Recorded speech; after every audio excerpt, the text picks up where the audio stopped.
Hello, Robert Ross here, comedy historian, and I'm at long last doing my very own podcast. I must be the last person in the world not to have their own podcast, but obviously because of the situation we all find ourselves in and we're at home a lot more, I thought I might add a podcast to my ongoing mission to spread a bit of joy rather than misery. So here we are, and it's going to be called Robert Ross's Comedy Heroes, and I've got lots of those.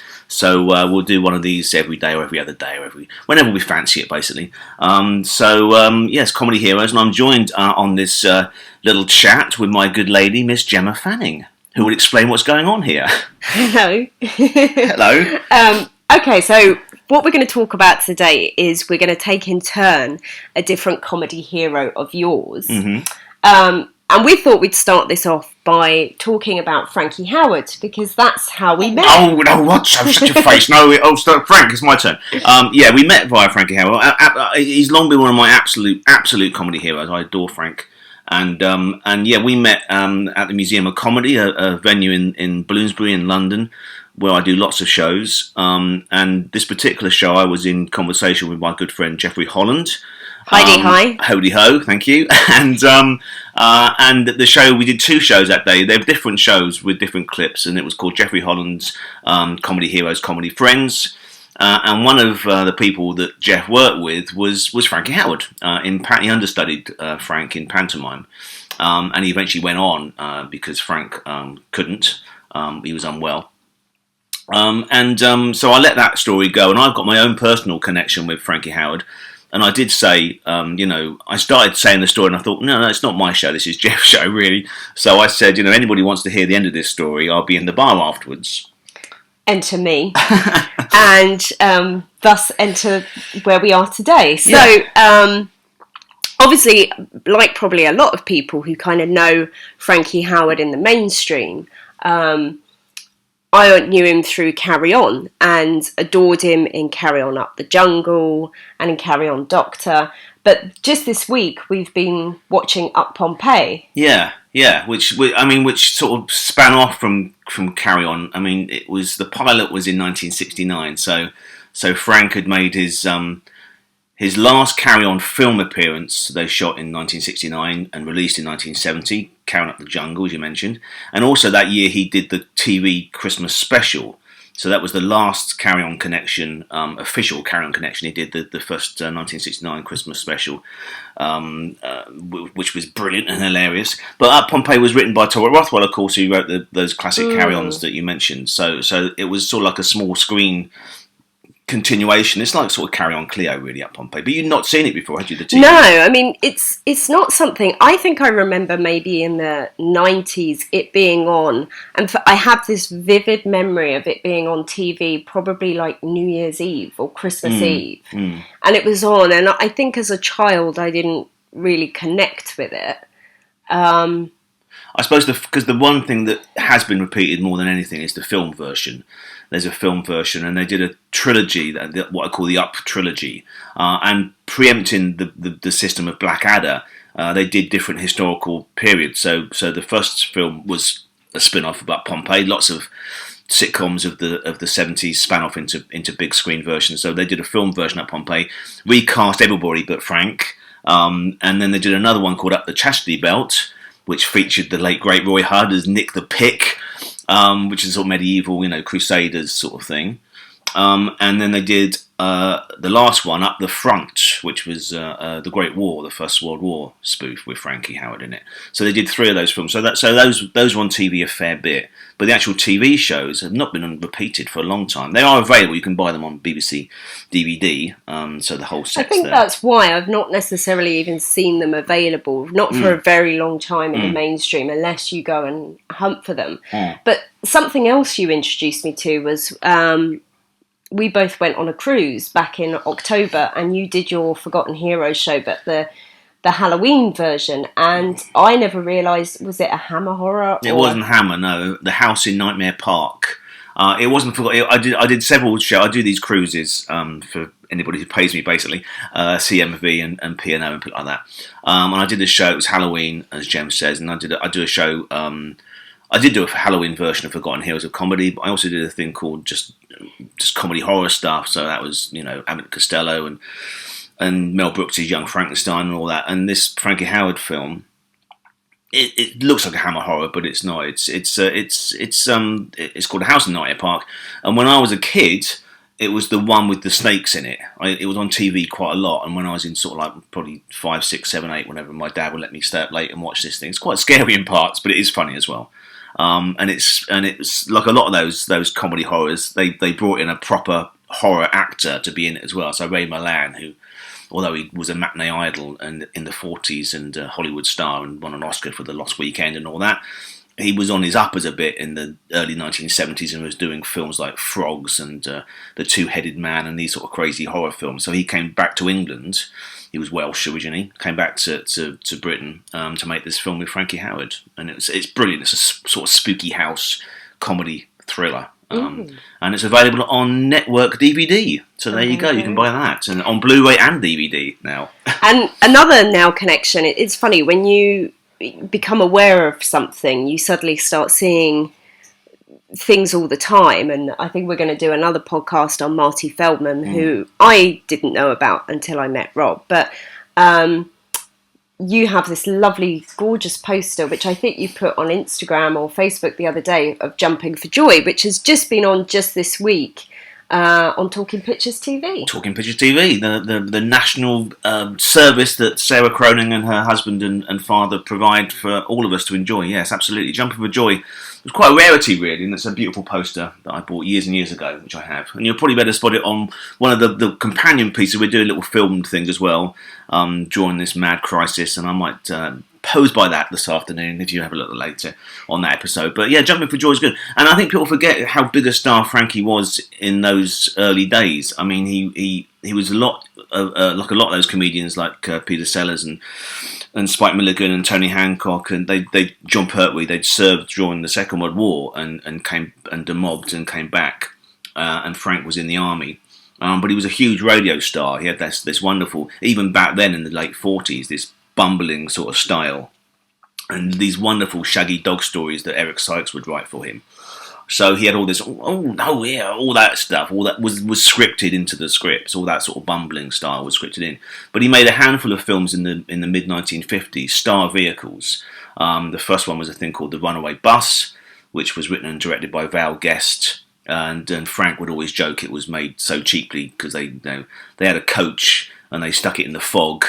It's a bit like the sort of Ghost Train, the Arnold Ridley Ghost Train, and Frank's the hero, and it's a great cast. Tudor Clark's in it, and Terence Alexander, and Belinda Lee, and Margaret Rutherford, and it's wonderful. And Frank's the star, and there's a great scene when he's trying to make a phone call, which he basically ad-libs for like 2 minutes, because I think Val Guest said, we're underrunning here, we need to put something in, so Frank could just ad-lib that.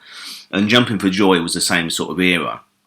When he was the star of this film, it's a sort of like a greyhound racing sort of romp. It's really funny, and as Jen mentioned, it's just, I think this week popped up on Talking Pictures TV, and they will repeat that. So if you go to their Twitter or their Facebook page, I'm sure they'll flag up the next repeat. It's worth watching.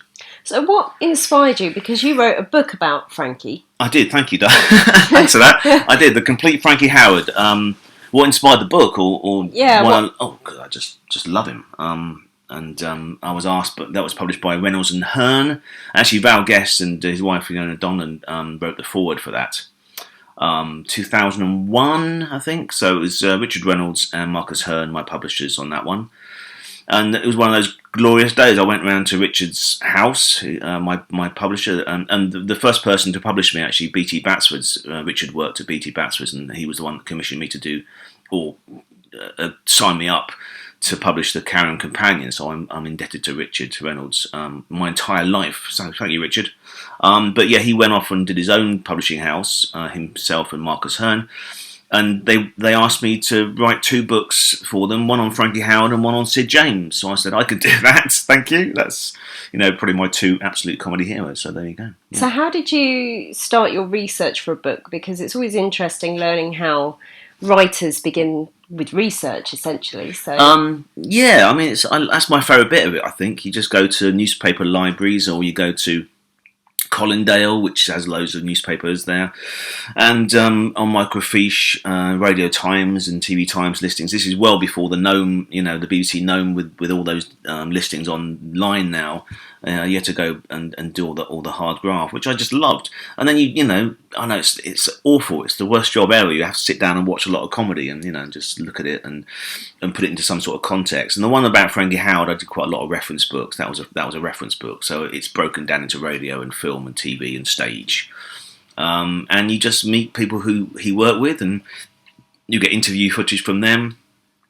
And it was basically a love letter to Frankie Howerd, really, because I'm not one of those writers that tries to sort of dig deep in terms of scandal and those sort of stuff. I mean, obviously Frank's life was peppered with all sorts of madnesses and infidelities and whatever, but that's not my business and nobody's business. I mean, the fact that he was an absolute comic titan, and I adore his comedy, so it was a sort of celebration of that. And I loved it. I loved doing that. I was, as I say, 2001, I think that was published. Yeah. How did Frankie get started in the business?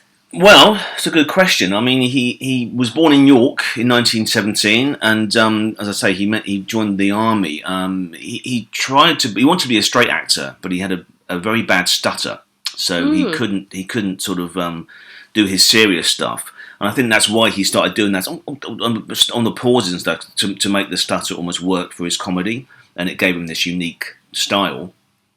So he would do camp concerts, emphasis on the word camp, and as I say, once he was demobbed, he just would work the halls, music halls and variety theatres, and just worked his way up the bill. And he was brilliant. I mean, I saw him live many times in the early 90s.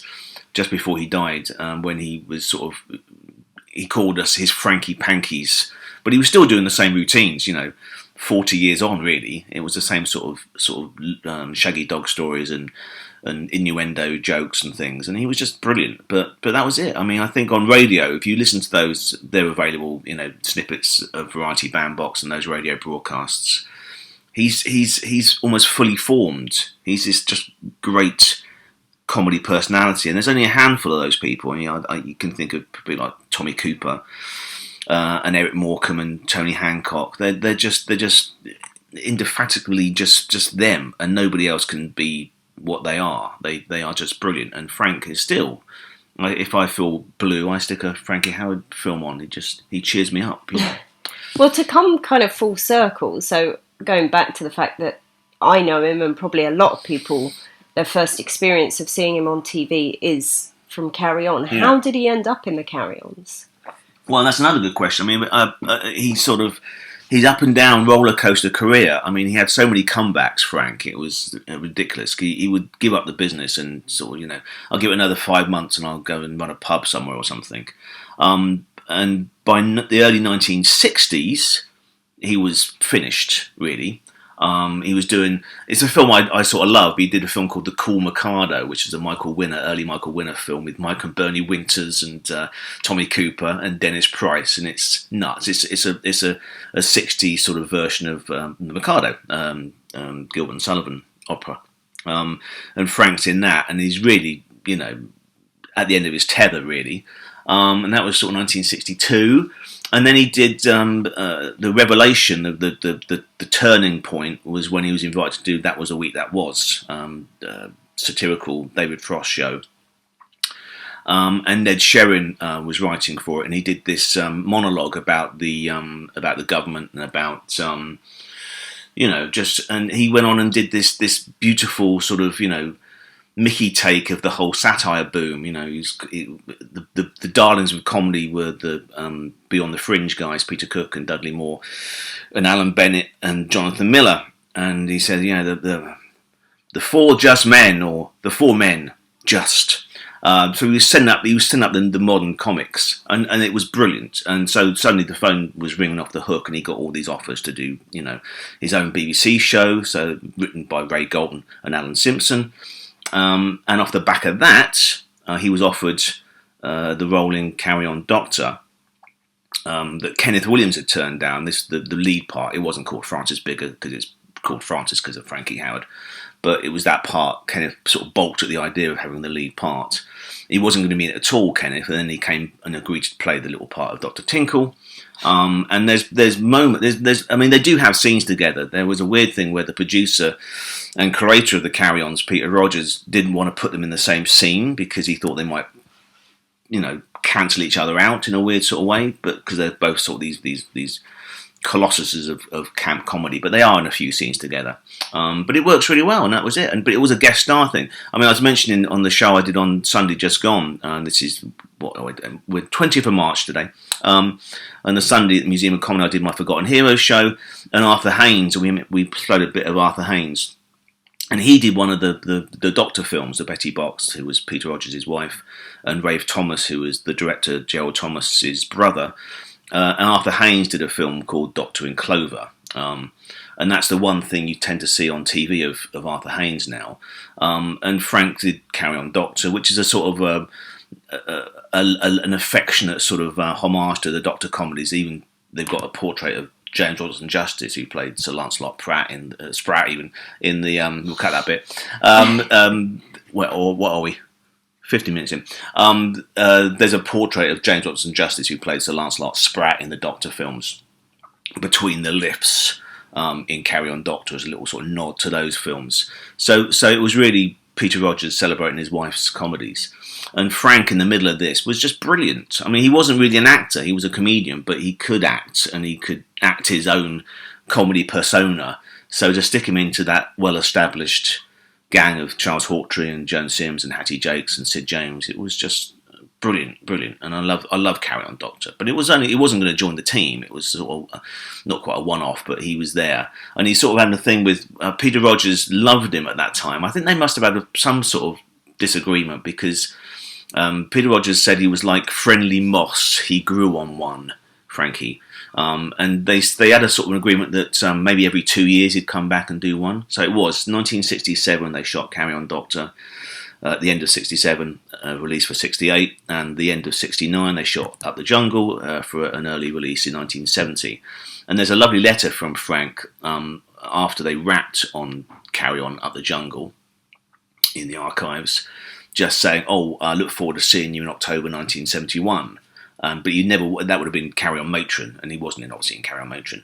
So, and there was another letter somewhere, I think I put this in this book, so in a book somewhere, so this is not off the record, where they were casting one of the Carry On Christmas shows, and Peter Rogers actually makes a note saying, do not cast Frankie Howerd. And I don't know why that was, but whether he just felt he took over that first Christmas special.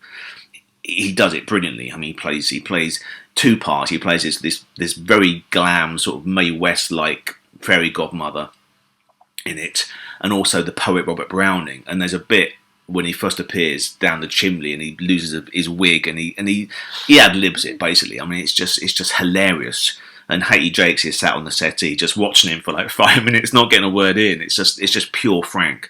And this is why Up Pompeii works so well for me, because it's his live act, that the prologue and all that, straight down the lens to the camera. He's playing to the audience of millions at home as well as the studio audience. And that's why he's so good in Up Pompeii. That was his playground, really. I think it's interesting now you've just put it into perspective that he was only in 2 Carry-Ons plus the Christmas. Yet I kind of, you associate him with that. Very strong personality. Absolutely, yes. I mean, I think, but that's the blessing and the curse of the Carry-Ons as well. I mean, Leslie Phillips only did 3 in the early days and then came back for Columbus and did 4. Forever known as a Carry-On person, and Frankie Howerd is definitely, and he flirted around with other stuff. There was talk. We'll get to this, Jem, when we're on our watch of Up Pompeii, because there were a few sort of revivals of Up Pompeii, and the last one was in 1990 for ITV called Further Up Pompeii. And I remember because I saw Frank a lot around that time on stage, and there was talk about them doing something called Carry On Pompeii.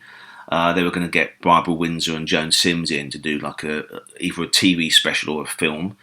So he was talking about that. There's a thing called Carry On Up Your Cinders, back to Ned Sherrin again, which was a Loose Ends Christmas special, which wasn't official, but Frank's in that with Barbara Windsor and Arthur Smith and Julian Clary. And then finally, when they were casting Carry On Columbus in early 1992, they originally offered the role of the King of Spain, which was eventually played by Leslie Phillips. They offered that to Frank to play. and Jim Dale, who was obviously based in New York and was coming back to Pinewood to do the Carry On, rehearsed those scenes with the King of Spain rather, with Frankie Howerd in mind. And then Frank obviously became ill and subsequently died, so they had to recast. And I remember Tesla Bars telling me, Frankie's agent, gently phoning Gerald Thomas and saying, even before he died, I'd recast if I was you. But that would have been lovely. And that's the weird, because Frankie was the only one of those old comedians, the original Carry On cast, who really had that respect of the youngsters. He was almost like in both camps, because although he was an original member of the Carry On actors and the Carry On film team, he also was really current. In the early 90s, he was so cool again. He was cool. He'd come out on stage in this crumpled suit and the wig and just be hilarious. So yeah. So that was it, really. That was he went up on a high. He was doing a series called Frankie's On ... where they filmed all these live recordings, live comedy routines. So he went out on a high, but bless him, he was 75 and still a genius. Well, thank you very much for your insight into Frankie Howerd. Should we end up? We'll do a quick, as people are at home and nothing to do probably, or they've got a lot more spare time. I thought what we'd do a little link to something that is easily accessible on the internet. So, having talked about all his live stuff, and when I saw him many times on stage, Lyric Hammersmith and all over, there's a show that was released on sell-through VHS in 1991 called Frankie Howerd at his Tittermost, and that's in its entirety on YouTube. So I'll ask Gemma if you can make a link, darling, to that from this recording. Obviously, it'd be lovely if you look at my website, robertross.co.uk. You can order the book, The Complete Frankie Howerd, to read up on his entire career. And if you want to buy something for a treat, why not get, I know what we're watching now. We're watching a thing called the Frankie Howerd Collection, which is on BBC DVD, which includes every episode of the BBC Up Pompeii, including the 1975 revival, also called Further Up Pompeii, which is a BBC one, along with a thing called The Best of Frankie Howerd, which is bits from chat shows and live performances, and also a missing series, in a way, inverted commas, called Then Churchill Said to Me, which was shelved in the early 80s because of the Falklands War, and is a sort of Second World War Up Pompeii. So that's a thing to buy. But in the meantime, until the next time, this has been Robert Ross. And I'm Gemma Fanning. And this is Robert Ross's Comedy Heroes. Bye. Bye.